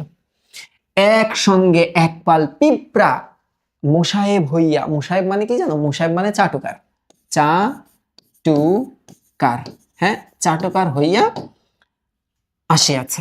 তাদের গুণের সঙ্গে কোনো সম্বন্ধ নাই, যে তাদের কোনো ভালো গুণ নাই। হ্যাঁ, তাদের কোনো কি নাই বলতো? ভালো কোনো গুণ নাই, কিন্তু দাঁতের জ্বালা বলো, যে কাউরে কামড় দিয়ে দিতে পারে। কোন বিবাহে না এরূপ বরযাত্রী জোটে, যে ওদেরকে আসলে কেউ চায় না, চায় না। অনেক সময় দেখা যায় না যে ওই ফ্যামিলিটাকে আসলে কেউ ইনভাইট করতে চাইতেছে না, যে বিবাহ অনুষ্ঠানে আসলেই কোনো না কোনো গ্যাঞ্জাম করবে, এর থেকে বেটার না আসা, কিন্তু এসে পড়ছে। আর কোন বিবাহে না তাহারা হুল ফুটাইয়া বিবাদ বাধায় দেয়। বিবাদ মানে কি বলতো? ঝগড়া। হ্যাঁ, ঝগড়া বাধায় দেয়। তার মানে দেখো, একটা বিয়ের, বাঙালির বিয়ের যে সিনারিও গুলো আমরা দেখি, প্রতীকী অর্থে সবই সে তুলে ধরছে। আচ্ছা, এবার দেখো আরো কিছু ফুলের নাম পাইতেছি আমরা, কুরুবক এবং কুটোজ। আচ্ছা, প্রভৃতি আর অনেক বরযাত্রী আসিয়াছিলেন। ঘটক মহাশয়ের কাছে তাহাদের পরিচয় শুনিবেন। সর্বত্রই তিনি যাতায়াত করেন। কে এই তিনিটাকে? এই তিনিটা হচ্ছে ঘটক, যে ঘটকের সাথে সবার ভালো খাতির, কারণ প্রত্যেকের বাড়ি বাড়ি সে যায় এবং ওই যে বিবাহের সম্বন্ধ ঠিক করে। আচ্ছা, যাতায়াত করেন এবং কিছু কিছু মধু তিনি পায়। এই মধু বলতে আসলে সে তার পারিশ্রমিক বুঝাইছে, পারিশ্রমিক বুঝাইছে। সবার বাসায় যায়, টাকা পয়সা টুকটাক পায়। আচ্ছা, এইবার একটু দেখো, আমারও তো নিমন্ত্রণ ছিল। আহারে, আমি কে? আমি বলতে লেখক কমলাকান্ত, কমলাকান্ত। তার কি ছিল? নিমন্ত্রণ। নিমন্ত্রণ মানে কি জানো? খাবার সহ দাওয়াত, খাবার সহ দাওয়াত। আমরা আমন্ত্রণ আর নিমন্ত্রণের পার্থক্য বুঝি বলতো? আমন্ত্রণ মানে কি জানো? নর্মাল দাওয়াত, দেখা সাক্ষাৎ। আর নিমন্ত্রণ মানে যেই দাওয়াতের সাথে খাওয়া দাওয়াও জড়িত। ওকে, দেখি বর পক্ষের তো বড় বিপদ। আহা, বিয়ের আয়োজন এবং ঝামেলা হয় নাই, এটা তো হইতেই পারে না। বাতাস বাহকের বাইনা লইয়াছিল, তখন হুম হুম করিয়া অনেক মর্দানি, মর্দানি মানে বাহাদুরি, বাহাদুরি করিয়াছিলেন। মানে ধরো আমার বিয়েতে, চিন্তা করো, সানি ভাই বলছে, এই তোর বিয়েতে তো আমি একদম ঘোড়া নিয়ে আসবো। হ্যাঁ, এটা কোনো ব্যাপারই না। এই যত ঘোড়া চালক আছে সবার সাথে আমার কন্টাক্ট আছে, আমি তাদেরকে ভালোভাবে পারিশ্রমিকও দিয়ে দিব, চলে আসবো টাইম মতো। এখন যখন আমি বিয়ের জন্য যাব, সব ঘোড়া আসছে, কিন্তু যে ঘোড়ার উপরে আমি বসে যাব সেই ঘোড়াটা সানি ভাই ম্যানেজ করতে পারে না। তাহলে এখন কি হবে বলতো? তখন তো সানি ভাই বহুত মর্দানি দেখাইছিল, বহুত বাহাদুরি দেখাইছিল। এখন আমার বিয়েটা কিভাবে হবে, এটা টেনশন না? বর যাবে একটা সাদা, একটা সুন্দর একটা ঘোড়ায়, ঘোড়া আবার আকাশে উড়বে, আমি উড়ে উড়ে যাব। হ্যাঁ, তো এখন তাদের এই বিপদটা হয়েছে। কিন্তু কাজের সময় কোথায় লুকাইলেন কেউ খুঁজিয়া পাইল না। কাকে পাইল না বলতো? বাতাস। মানে বাতাসটা গাড়ির ভূমিকা পালন করবে। দেখিলাম বরযাত্রী সকলে অবাক হইয়া স্থিরভাবে দাঁড়াইয়া আছে। মল্লিকা দিগের কুল যাই দেখিয়া আমি বাহকের কার্য স্বীকার করিলাম। তার মানে এই যত ফুল টুল আছে সবাইকে বহন করে কে নিয়ে যাবে? আমাদের লেখক কমলাকান্ত। বরযাত্রী সকলকে তুলিয়া, সবাই না তুলছে কোলের মধ্যে, তুইলে এখন কই যাইতেছে দেখো? মল্লিকাপুরে যাইতেছে। মল্লিকাপুর মানে ধরো মল্লিকাদের বাগান বা মল্লিকা ফুলের বাগান বা গাছের ওই সাইডে যাইতেছে। পুরা কাল্পনিক একটা জিনিস হইতেছে। দেখো এখানে আবার মজা আছে, সেই মজা। সেখানে গিয়ে দেখলাম, আহা, সবাই খুব সুন্দর সেজেগুজে থাকে না? কন্যাকুল সকল ভগিনী, মানে কি বলতো? বোন। হ্যাঁ, আহ্লাদে ঘুমটা খুলিয়া, আহ্লাদে মানে খুশিতে, খুবই খুশি। হ্যাঁ, খুশিতে ঘুমটা খুলিয়া, মুখ ফুটাইয়া, পরিমল ছুটাইয়া, পরিমল মানে গন্ধ বা ফ্রেগনেন্স, হ্যাঁ, গন্ধ ছুটাইয়া সুখের হাসি হাসিতেছে। আহারে আহারে, দেখিলাম পাতায় পাতায় জড়াজড়ি। আহা, কি বলে এ কথা? আহারে দুষ্টু, জড়াজড়ি কেন করবি? গন্ধের ভান্ডারে ছড়াছড়ি পড়িয়া গিয়াছে, রূপের ভারে সকলে ভাঙিয়া পড়িয়াছে। মানে খুব সুন্দর ভাবে সেজে গুজে গেছে না, বোঝা গেছে। তারপর কি বলতেছে? যুথি, মালতী, বকুল, রজনীগন্ধা প্রভৃতি এওগণ। এও কথাটার অর্থ কি বলতো? শব্দার্থে পাবা সধবা স্ত্রী বা বিবাহিত, বিবাহিত নারী। ঠিক আছে, তার মানে এই রচনায় বিবাহিত নারী কাদেরকে ধরা হয়েছে? যুথি, মালতী, বকুল, রজনীগন্ধা ফুল গুলাকে। এওগণ স্ত্রী আচার করিয়া বরণ করিল। আচার মানে তো অনুষ্ঠান বা নিয়ম করে বর কি করলো? বরণ করিল। দেখিলাম পুরোহিত উপস্থিত। পুরোহিত চলে আসছে। তার কাজ কি? তার কাজ হচ্ছে বিবাহের পাটটা পরানো। নসিবাবুর নবম বর্ষীয়া কন্যা, নবম বর্ষীয়া মানে 9 বছরের কন্যা, 9 বছর বয়সী কন্যা, জীবন্ত কুসুম রূপিণী। আচ্ছা, কুসুমলতা, তার নাম কি? এই যে কুসুমলতা। সুচ সুতা লইয়া দাঁড়াইয়া আছে। কন্যাকর্তা কন্যা সম্প্রদান করিলেন। পুরোহিত মহাশয় দুইজনকে এক সুতায় গাঁথিয়া গাঢ় ছড়া বাঁধিয়া দিলেন। মানে ওই যে 7 পাকে বন্ধন। তার মানে ব্যাপারটা বুঝছো? কল্পনার ভিতরে কিন্তু আরেকজন এসে পড়ছে। ওকে, এবার একটু দেখো।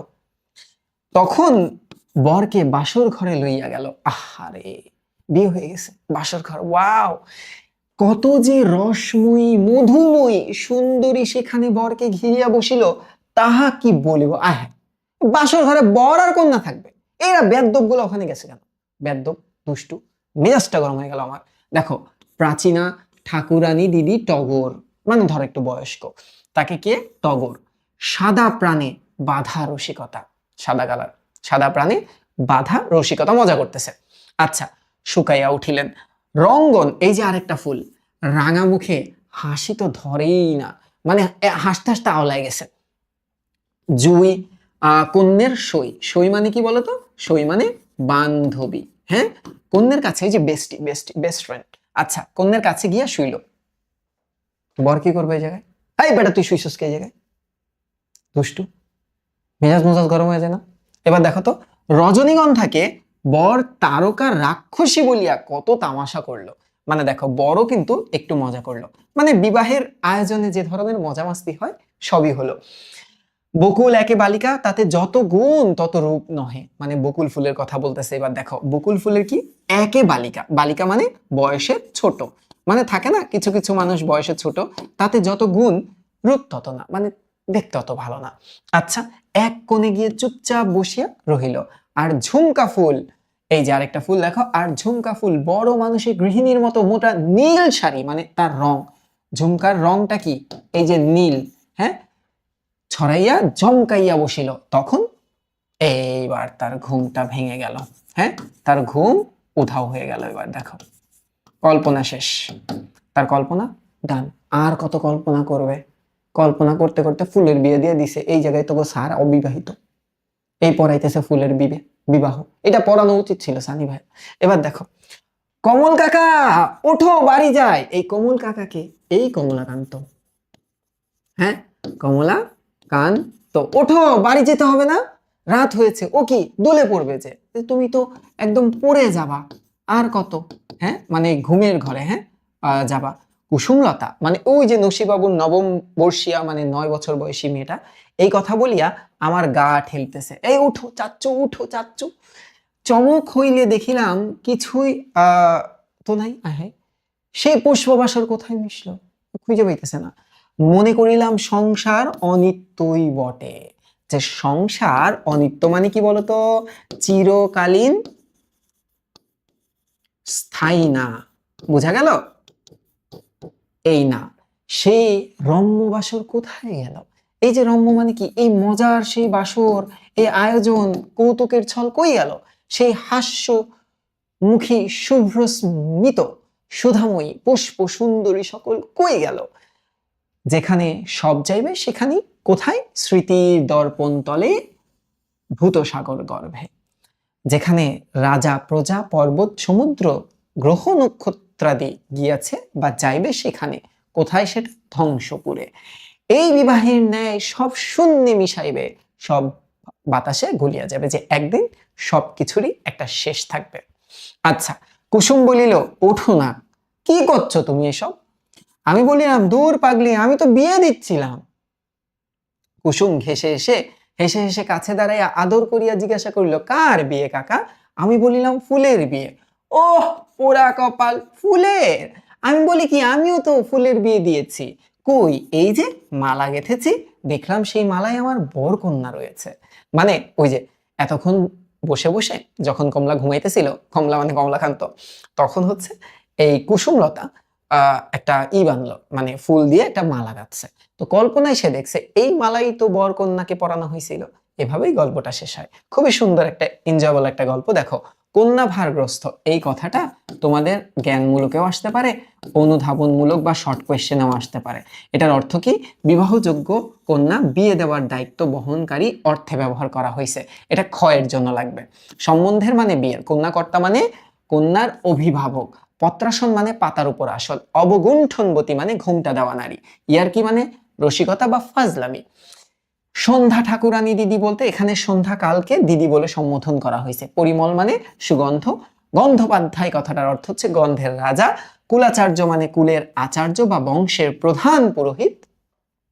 এবার দেখো তো, বাঞ্ছামালি যে মালি ইচ্ছে মতো ফুল ফোটাতে পারে, খদ্দত মানে জোনাকি পোকা, এও মানে হচ্ছে সধবা নারী, আর কমল কাকা মানে হচ্ছে কমলাকান্ত বলে কাকা বলে সম্বোধন করা হয়েছে। এইবার একটু দেখো, আমরা যদি একটু পাঠ পরিচিতিটা পড়ি। বঙ্কিমচন্দ্র চট্টোপাধ্যায় এর লঘু রচনা কমলাকান্তের দপ্তর, এর 9ম সংখ্যক লেখা ফুলের বিবাহ। ওকে, এই রচনায় হাস্যরসের মাধ্যমে বিভিন্ন ফুলের নাম, সে ফুলের গন্ধের তারতম্য, তারতম্য মানে কিন্তু পার্থক্য, ঠিক আছে, পার্থক্য। বর্ণের, বর্ণ মানে হচ্ছে কালার, কালার, এর রকম ফের অত্যন্ত সংবেদনশীলতার সাথে সেন্সিটিভ ভাবে তুলে ধরা হয়েছে। কখন কোন ফুল ফোটে সে পর্যবেক্ষণও এই রচনায় পাওয়া যায়। আচ্ছা, তার একটা নিবিড় পর্যবেক্ষণ আমরা এই রচনার মাধ্যমে কিন্তু পাই, ঠিক আছে, নিবিড় পর্যবেক্ষণ এই রচনায় পাই।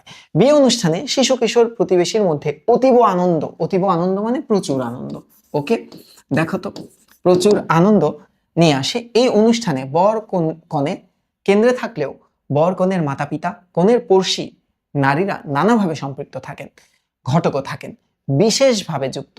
বিয়ে অনুষ্ঠানের সাথে যুক্ত থাকেন এমন নানা ব্যক্তিত্বের পরিবর্তে বিভিন্ন ফুলের উল্লেখ করে অসাধারণ দক্ষতায় বঙ্কিমচন্দ্র বাঙালির গার্হস্থ্য একটি অনুষ্ঠানকে, গার্হস্থ্য মানে ঘরে, হ্যাঁ, বা গৃহের একটি অনুষ্ঠানকে আরো আনন্দদায়ক করে এখানে উপস্থাপন করেছে। এখানে লেখক প্রকৃতিকে বাস্তব জীবনে উপস্থাপনের অসাধারণ দক্ষতার পরিচয় দিয়েছে। ফুলের বিবাহ গদ্যটি কৌতূহলী এবং পর্যবেক্ষণশীল দৃষ্টিভঙ্গি তৈরি করতে সহায়তা করে। খুবই সোজা ছিল। এইবার চলো আমরা এমসিকিউ সমাধান করি। তার দেরি না করে এখন আমি প্রথম এমসিকিউটা সমাধান করতেছি। দেখো, আমি পহেলা বৈশাখে নসিবাবুর ফুল বাগানে বসিয়া একটি বিবাহ দেখলাম। এখানে আমিটাকে, অবশ্যই এই আমিটা কমলাকান্ত। কে বলতো? এই আমিটা হচ্ছে কমলাকান্ত। ওকে, দাগাই ফেললাম। আচ্ছা, এই রচনায় ভ্রমর হচ্ছে ঘটক, হ্যাঁ। স্থলপদ্য হচ্ছে উদ্যানের রাজা। ওকে, আর নসিবাবুর কি? ও, নসিবাবু তো হচ্ছে ফুলবাগান জাত। আর লেখক, অ্যাকচুয়ালি লেখকটাই কমলাকান্ত, কিন্তু এখানে যেহেতু আমরা পাই কমল কাকা নামে তাকে, সো কমলাকান্তই হবে অ্যান্সারটা। ফুলের বিবাহ রচনায় কাদের উদ্দেশ্যে বিবাহের বর্ণনা লেখা হয়েছে? এই যে দেখো, ভাবি বর কন্যাদের উদ্দেশ্যে, মানে ফিউচার এ যারা বর কন্যা হবে তাদের উদ্দেশ্যে। কথক বিবাহের কথা লিখে রেখেছেন কেন? শিক্ষার জন্য। ভাই এগুলো কোথায় পাচ্ছেন? এই দেখো, প্রথম প্যারাতেই আছি আমরা, প্রথম প্যারাতে আছি এখন। এই যে শিক্ষা দেবার জন্য। আচ্ছা, এবার একটু দেখো, কলিকা কন্যা বিবাহযোগ্য হইয়া আসিল। এখানে বিবাহযোগ্য বলতে কি বুঝাইছে? ফুলের বয়স বেড়ে যাওয়া, ফুলের জন্মদান সম্পূর্ণ, ফুলের অবগুণ্ঠন ত্যাগ? না, এই যে ফুলের পূর্ণ বিকশিত হওয়াকে বুঝাইছে।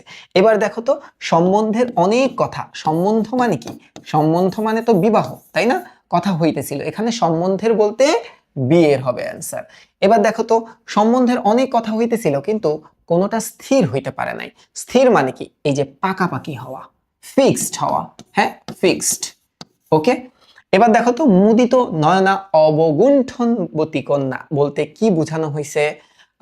চক্ষু বন্ধ করে ঘুমটা দিয়ে থাকা, মাথা নিচু করে থাকা, অত্যন্ত লাজুক ভঙ্গিতে অবস্থা? না, এই যে এটা হবে পূর্ণরূপে বিকাশ না পাওয়া, মানে তো কলিকা না, কলিকা, কলিকা কন্যা না, তো কলিকা তো পূর্ণরূপে বিকাশ হয়নি। আচ্ছা, পরবর্তী কোয়েশ্চেন দেখো, গুণ গুণ গুণ গুণ গুণ গুণ দেখতে চাই। চতুর্থ গুণ বলতে এই কন্যার গুণাবলী। এবার একটু দেখো তো, ফুলের বিবাহ রচনায় সন্ধ্যা ঠাকুরানী দিদি প্রকৃতপক্ষে আসলে কে? সন্ধ্যা কাল, এটা কোথায় আছে? তোমরা যখন শব্দার্থ ও টিকা পড়বা, এই শব্দার্থ টিকাতেই এটার অ্যান্সার তোমরা খুঁজে পাবা। মল্লিকার উদ্দেশ্যে সন্ধ্যা ঠাকুরানী দিদির ঘোমটা খোলো কথাটি দ্বারা কি বোঝানো হয়েছে? যে তুমি পূর্ণরূপে বিকাশ পাও, পূর্ণরূপে বিকশিত হও, পূর্ণাঙ্গ ফুল হও। ভ্রমর বৃক্ষ ফুলের কথোপকথন কোমল কাকা শুনতে পেয়েছিলেন কেন? দিব্যকর্ণ পাওয়ায়। দিব্যকর্ণ মানেই কিন্তু ঐশ্বরিক ক্ষমতা পাওয়া, কিন্তু বইতে যেহেতু এই লাইনটা আছে, এটা যেহেতু একটা বইয়ের লাইন, তাই আমরা এটাকেই বেশি প্রায়োরিটি দিয়ে অ্যান্সার এটাকেই দিব। এটাই হবে আমার অ্যান্সার। এবার দেখো তো, খদ্দতেরা ঝাড় ধরিল। এখন খদ্দত বলতে জোনাকি পোকা, তার মানে অ্যান্সার এটা। আকাশে তারাবাজি হওয়া মানে কি বলতো? এই যে আকাশ নক্ষত্র খচিত হওয়া, এটা কোথায় পাইছি দেখো তো। এই যে তোমাদেরকে বলি না লিখে লিখে রাখো, কেন বলি এই কথাটা? এই কথা বলার তো একটা উদ্দেশ্য আছে, তাই না? এমনি কি বলি? এই দেখো, তুমি যখন এই জায়গায় আসবা, বইটা যখন খুলবা পরীক্ষার আগে, যে এমসিকিউ আসুক না কেন, সেটাই তো তোমরা পারবা। এই যে দেখো, আমি তোমাদেরকে বলছিলাম তারাবাজি হওয়া মানে নক্ষত্র খচিত হওয়া, বুঝা গেল? এবার একটু দেখো, মর্দানি মানে কি বলতো? মর্দানি মানে বাহাদুরি। ফুলের বিবাহ রচনা থেকে বোঝা যায় মল্লিকা ফুল কখন ফোটে? সন্ধ্যাবেলায় ফোটে, কারণ সন্ধ্যা ঠাকুরানী দিদি যখন আসলো তখনই সে বিকশিত হইল। এবার কি হাসি ধরে না মানে কি বলতো? হাসি তো আর শেষ হয় না। ঝুমকা ফুলের নীল রং প্রকৃতপক্ষে কি? নীল শাড়ি, ও নীল শাড়ি, এই যে তার কালার। আচ্ছা, কমলা কাকার ভাবনা থেকে কি বোঝা যায়? আচ্ছা দেখো, বস্তুর মৃত্যু নাই, এটা তো ভুল কথা। বস্তুর ধ্বংস নাই, এটা তো ভুল কথা। বস্তু অবিনশ্বর, অবিনশ্বর মানে হচ্ছে নশ্বর মানে যেটা ধ্বংস হয়, অবিনশ্বর মানে যেটা ধ্বংস হয় না। স্মৃতি বিনাশী, যে স্মৃতির শেষ আছে। দেখো, এই প্রত্যেকটাই কিন্তু তোমার ইররেলিভেন্ট। বস্তু তো নষ্ট হয়, ধ্বংস হয়, মৃত্যু আছে। এই যে বোঝা গেছে, অ্যান্সার হচ্ছে ওটা, কারণ এই তিনটাই ইররেলিভেন্ট। এবার দেখো, মল্লিকাপুরে গিয়ে কথক দেখলো প্রত্যেকেই ঘোমটা খুলে মুখ ফুটিয়ে বসে আছে, চারদিকে পরিমল আছে এবং প্রত্যেকেই আনন্দে হেসে চলেছে। অ্যান্সার তো সবগুলাই। কি সবগুলা না? দেখো তো, এই জায়গায় যখন আসবা, যখন আমরা মল্লিকা পাড়ায় গেলাম, দেখো তো কি হলো। এই যে দেখো, ঘোমটা খুলিয়া মুখ ফুটাইলো, পরিমল ছুটাইলো, তারপর কি হইলো? সুখের হাসি হাসলো। তার মানে অ্যান্সার কি মিললো? সবগুলো অ্যান্সার। মল্লিকাপুরে কোমল কাকা কি দেখলো? পাতায় পাতায় জড়াজড়ি, রূপে ভারে মল্লিকা ভেঙে পড়েছে, গন্ধের ছড়াছড়ি। দেখি তো একটু, এই দেখো, দেখিলাম পাতায় পাতায় জড়াজড়ি, গন্ধের ভান্ডারে ছড়াছড়ি, রূপের ভারে সকলে ভাঙিয়া পড়েছে। তার মানে সকলে ভাঙিয়া পড়েছে, সবগুলাই রাইট অ্যান্সার। ক্লিয়ার কি হলা? একেবারে ক্লিয়ার হবার কথা তোমাদের। এবার চলে 21 নম্বর প্রশ্নে যাই। 21 নম্বর প্রশ্নটা কি? সন্ধ্যা ঠাকুরানী দিদি বলতে কি বোঝানো হয়েছে? এই যে শেষ বয়সের দিদি, সন্ধ্যাকালকে দিদি, মৃতপ্রায় দিদি না, সন্ধ্যা নামের দিদি। ফুলের বিবাহ রচনায় এও কারা? এও বলতে কি ছিল বলতো? যে সধবা বা বিবাহিত নারী কারা? বিবাহিত নারী আসলে কারা দেখো তো। গোলাপ, আহা গোলাপ তো বর, ও আবার বিবাহিত নারী কবে হইল? স্থলপদ্ম তো রাজা, ওরা তো না। তাহলে অপশনের দিকে আগে তাকাই। সিঙ্গেল অপশন আছে? নাই। তার মানে এই দুইটা, 1 ও 2। ভ্রমররাজ প্রাথমিক অবস্থায় কন্যাকে যেভাবে দেখলো, চক্ষু মুদিত অবস্থায়, লজ্জাশীল অবস্থায়, অবগুণ্ঠনবর্তী অবস্থায়, না খোলা অবস্থায় না। অ্যান্সার হচ্ছে এইটা, এইটা হচ্ছে কারেক্ট। এবার একটু দেখো তো, ফুলের বিবাহ রচনায় গোলাপ বাতাসের সঙ্গে খেলা করছিল কিভাবে? হেসে হেসে, নেচে নেচে, লাফিয়ে লাফিয়ে। সবগুলা কারেক্ট না? কোথায় আছে? তোমরা এই জায়গায় একটু আসো তো।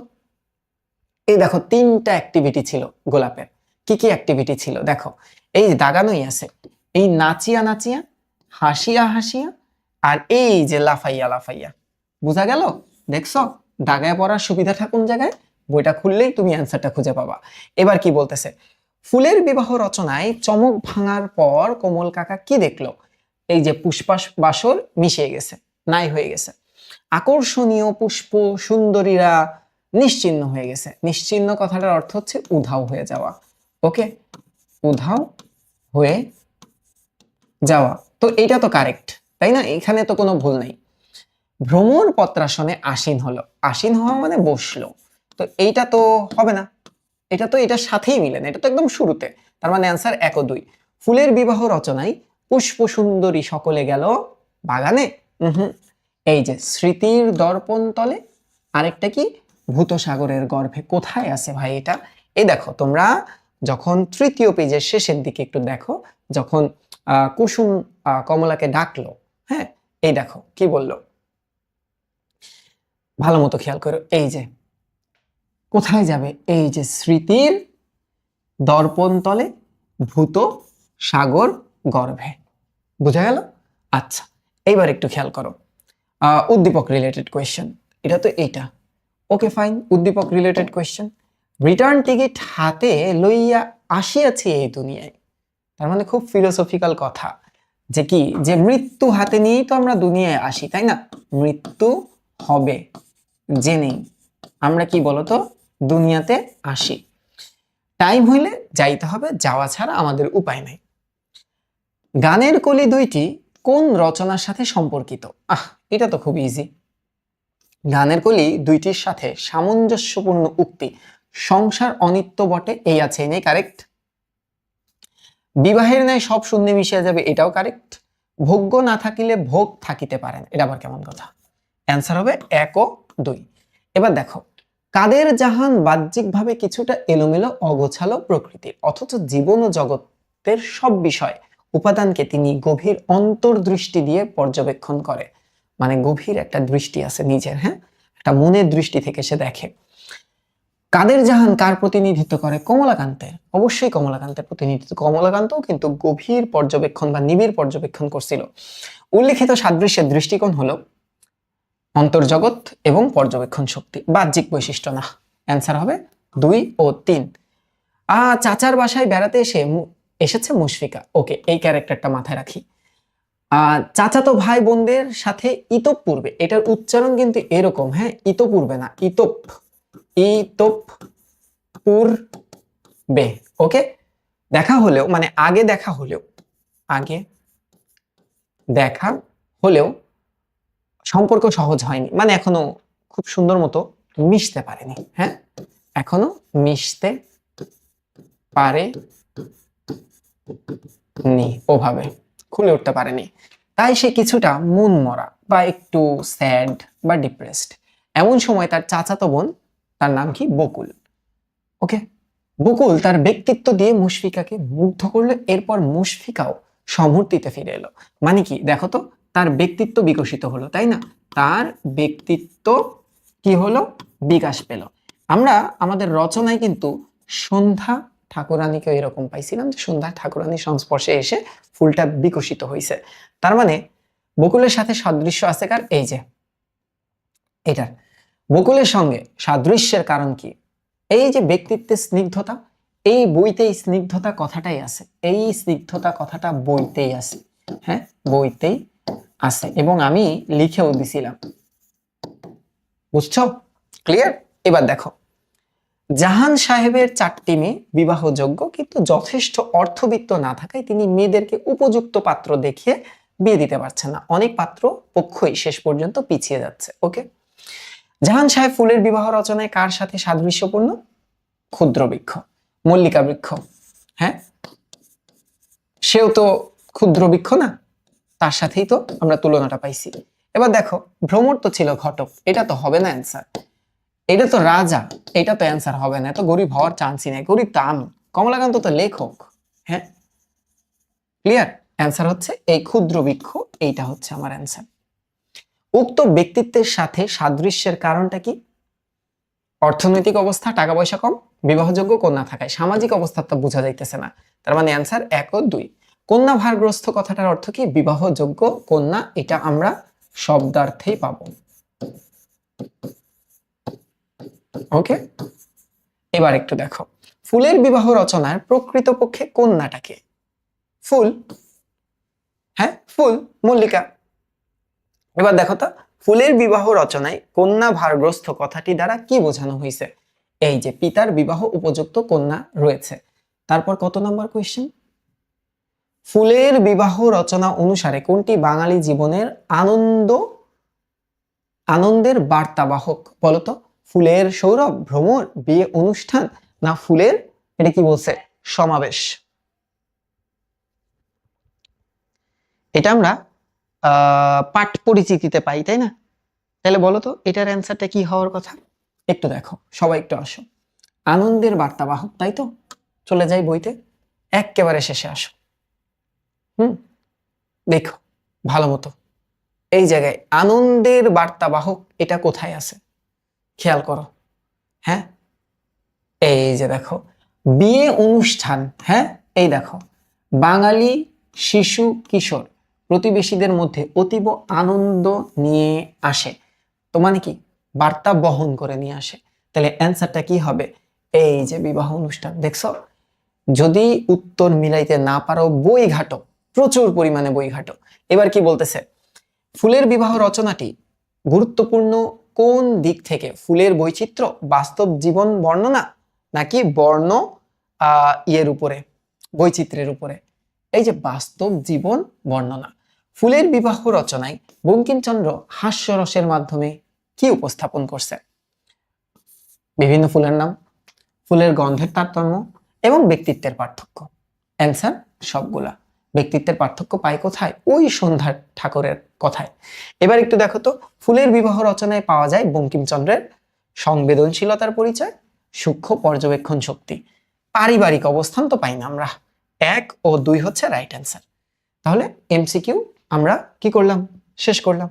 তাহলে আর লেট না করে চলো এবার সৃজনশীল সমাধান করি। ফুলের বিবাহের যে সৃজনশীল, 2-একটা দিক থেকে আসতে পারে।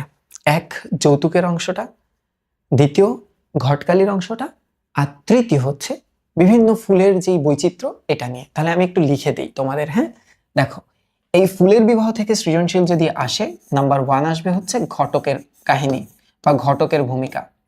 নাম্বার 2 না আসার সম্ভাবনা বেশি, তারপর আসতে পারে যৌতুক। ওকে, আচ্ছা। এবং নাম্বার 3 সেটা হচ্ছে ফুলের বৈচিত্র্য, ফুল সম্পর্কে ধারণা। সার্বিকভাবে যদি আমি বলি, এই রচনাতে বিবাহ সম্পর্কে একটা ধারণা নিয়েও সৃজনশীল হতে পারে। কেমন? দেখো, এখানে একটা টাইপ ভিত্তিক সৃজনশীল রাখা আছে। দেখো, গফুর মিয়া হাজির হয়েছেন রাম গোপালের বাড়িতে। 2টা ক্যারেক্টার, 1 গফুর মিয়া, আরেকটা হচ্ছে রাম গোপাল। এর আগেও বহুবার তিনি আসছে, বহু নামি দামি পাত্র দেখিয়েছেন, কিন্তু পছন্দ না হয় ফিরে যেতে হয়েছে তাকে। অবশ্য এজন্য তাকে প্রতিবারই সম্মানী দেওয়া হয়েছে। তার মানে বুঝাই গেল গফুর মিয়া হচ্ছে মিস্টার ঘটক, এজন্যই তার এত গরজ। আচ্ছা, গরজ মানে কি বলতো? গরজ মানে ইন্টারেস্ট। ইন্টারেস্ট, যেহেতু টাকা পয়সা দেওয়া হয়। অবশেষে আজ রামগোপালের পাত্র পছন্দ হলো। কিছুদিনের মধ্যেই সারা বাড়িতে বিয়ে উপলক্ষে আনন্দের মেলা বসলো। Okay fine. উদ্দীপকের গফুর মিয়ার সাথে, হ্যাঁ, ফুলের বিবাহ গল্পের কার সাদৃশ্য আছে? ভ্রমরের।